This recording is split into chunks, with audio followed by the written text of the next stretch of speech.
What's up guys? Welcome back sa aking YouTube channel. Kung bago ka dito sa aking channel at gusto nyo matuto regarding coins at banknotes, click nyo na guys yung subscribe button at notification bell para updated kayo sa mga bagong videos na i-upload ko.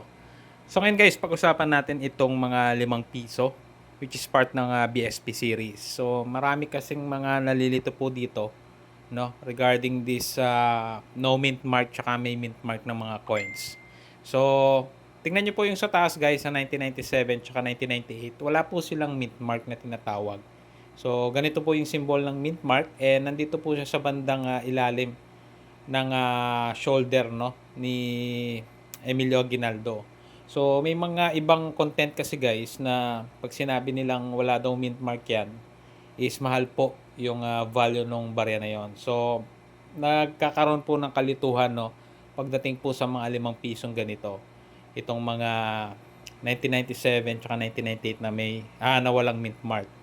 So sa idea ko guys, although hindi ko kabisado yung mga ibang rare dito sa mga ganitong series, sa pagkakaalam ko po guys is yung 1996 na without mint mark po yung rare, no, or mahirap hanapin. So presyo guys, hindi ko lang sigurado kasi hindi pa ako nakakita ng post regarding dun sa coin na yon. But para lang malinaw sa inyo guys, no, at hindi po kayo malito, na ito pong 1997 tsaka 1998 na walang mint mark is common lang din po, no? Face value lang po. So yun lang guys, nilinaw lang natin at maraming salamat sa panonood.